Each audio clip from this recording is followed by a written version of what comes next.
Welcome to this training. In this video, we're going to talk about providing a level of service that surpasses the competition. So this is going to be kind of a short training, and basically what I want to challenge you to do is have kind of an open mind and take a look inside of yourself of why are you trying to start a business, or why are you running your business. Obviously, we all want to make money. It's the reason why, we start a business, entrepreneur, I get that. But from your customer's perspective, what kind of service, what level of service, are you going to provide them and are currently providing, whichever stage you're currently at, in your entrepreneur journey. So the point of this training is just to kind of get you to open your mind and realize the importance of going above and beyond for your customers and providing a much higher level of service than any of your competition does. No matter if they have an unlimited marketing budget than you, doesn't matter if they have a much nicer facility than you, if they have more employees than you. The idea is that you want to be able to provide a much higher level of service. So let's take a look at a comparison between these two brands to kind of give you an idea of where I'm going. So in your experience, what is the difference between these two brands? All right, we have Coca-Cola on one hand, and then we have Mr. Pibb on the other. I don't know about you, but Mr. Pibb, now there are certain people out there, don't get me wrong, there are Mr. Pibb lovers, there's people that love Mr. Pibb, there's also people that have never even heard of Mr. Pibb. I honestly don't even know if it's still out there. But personally, in my experience, Coca-Cola is 10 times better. Mr. Pibb is just not very good, all right? But do you see the difference in the branding and the level of service that's provided? Okay, you really don't see commercials for Mr. Pibb. You see commercials just about every day for Coca-Cola. There's, do you see a halftime, a Super Bowl commercial for Mr. Pibb? No. Do you for Coca-Cola? Absolutely. They probably advertise every year. And, the quality of the product is better. The probably the service is better if you were to have any type of service. But that's just kind of give you an idea. Now let's take another look at a different extreme. This one's going to be a little bit more interesting because people are either on one end of the spectrum or they're on the other. Some people are diehard Apple fans. I mean, they will buy every Apple product out there. They hate Microsoft. They won't buy Microsoft products. And they are loyal to the end. And then you have people that they love Microsoft, but don't necessarily like Apple products. And then you have people that are kind of in between the middle. They'll have an iPhone, but they'd rather have a Microsoft Surface. But in your experience, have you noticed a difference between these two brands in the way their products work, in the way their advertising works, in the customer service they have? Have you noticed a difference between these two brands? I know that I have. So what I want to do now is I really want to open your mind even further. I'm going to show you a video that when I watched it, it absolutely inspired me. And it's really going to show you how people, they buy into you. They buy into the level of service that you provide. And I'm going to show you this video, and I want you to open your mind. I want you to be receptive to it.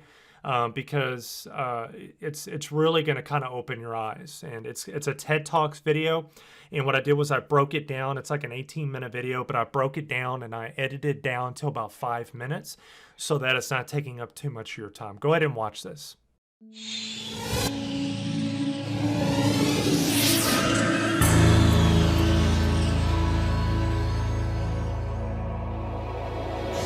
I call it the golden circle.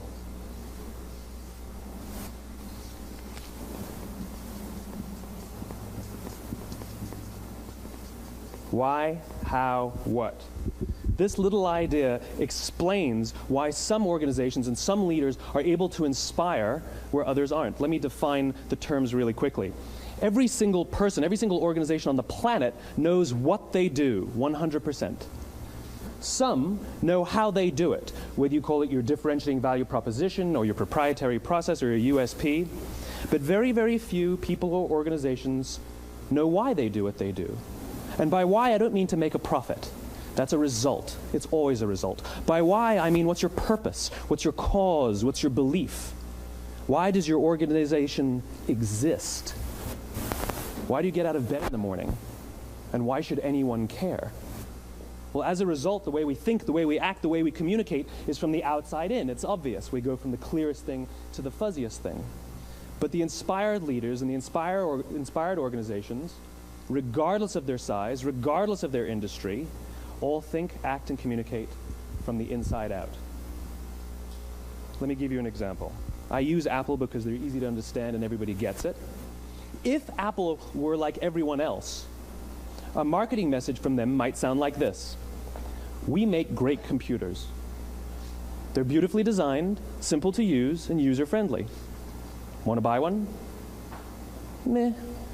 And that's how most of us communicate. That's how most marketing is done, that's how most sales is done, and that's how most of us communicate interpersonally. We say what we do, we say how we're different or how we're better, and we expect some sort of behavior, a purchase, a vote, something like that. Here's our new law firm. We have the best lawyers with the biggest clients. We have, we always perform for our clients, do business with us. Here's our new car. It gets great gas mileage. It has, leather seats. Buy our car. But it's uninspiring. Here's how Apple actually communicates. Everything we do, we believe in challenging the status quo. We believe in thinking differently. The way we challenge the status quo is by making our products beautifully designed, simple to use, and user-friendly. We just happen to make great computers. Want to buy one? Totally different, right? You're ready to buy a computer from me. All I did was reverse the order of the information. What it proves to us is that people don't buy what you do, people buy why you do it. People don't buy what you do, they buy why you do it. This explains why every single person in this room is perfectly comfortable buying a computer from Apple. But we're also perfectly comfortable buying an MP3 player from Apple, or a phone from Apple, or a DVR from Apple. But as I said before, Apple's just a computer company. There's nothing that distinguishes them structurally from any of their competitors. Their competitors are all equally qualified to make all of these products. In fact, they tried. A few years ago, Gateway came out with flat-screen TVs. They're eminently qualified to make flat-screen TVs. They've been making flat-screen monitors for years. Nobody bought one. And Dell came out with MP3 players and PDAs. And they make great quality products, and they can make perfectly well-designed products, and nobody bought one. In fact, talking about it now, we can't even imagine buying an MP3 player from Dell. Why would you buy an MP3 player from a computer company? But we do it every day. People don't buy what you do, they buy why you do it. When we communicate from the outside in, yes, people can understand vast amounts of complicated information like features and benefits and facts and figures. It just doesn't drive behavior. When we communicate from the inside out, we're talking directly to the part of the brain that controls behavior, and then we allow people to rationalize it with the tangible things we say and do. This is where gut decisions come from. Sometimes you can give somebody all the facts and your figures, and they say, I know what all the facts and details say, but it just doesn't feel right. Why would we use that verb? It doesn't feel right. Because the part of the brain that controls decision-making doesn't control language. And the best we can muster up is, I don't know, it just doesn't feel right. Or sometimes you say you're leading with your heart or you're leading with your soul. Well, I hate to break it to you, those aren't other body parts controlling your behavior. It's all happening here in your limbic brain, the part of the brain that controls decision-making and not language. But if you don't know why you do what you do, and people respond to why you do what you do, then how will you ever get people to vote for you or buy something from you, or more importantly, be loyal? That was pretty awesome, right? So I hope you got a ton of value out of that. And, whenever I watch that video, it makes me realize that it's not just about selling a product or a service.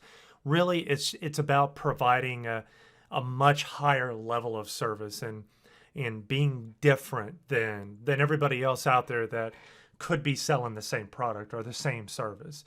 So, in the next training, we're actually going to we're diving into the meat and potatoes of what this entire course is about. You know, we're going to be setting up your sales funnel. We're going to be setting up your email marketing. I'm going to be giving you the templates you need. I'm going to be giving you everything you need. And all you have to do is just kind of follow what I do, copy and paste. I mean, it's going to be so easy. But what I wanted to do at this point of the course is to make it abundantly clear that before we get into sales funnels and setting up your website, setting up your email marketing software, and getting your product or service ready to be able to get out there to the public, or if you're currently selling a product or service, to be able to reinvent it and to re-envision of what you're doing, and to be able to bring it into the new millennial style marketing that I'm talking about. But before we get into all of that, I want you to have the mindset that you're going to be providing a level of service that absolutely destroys what your competition is doing.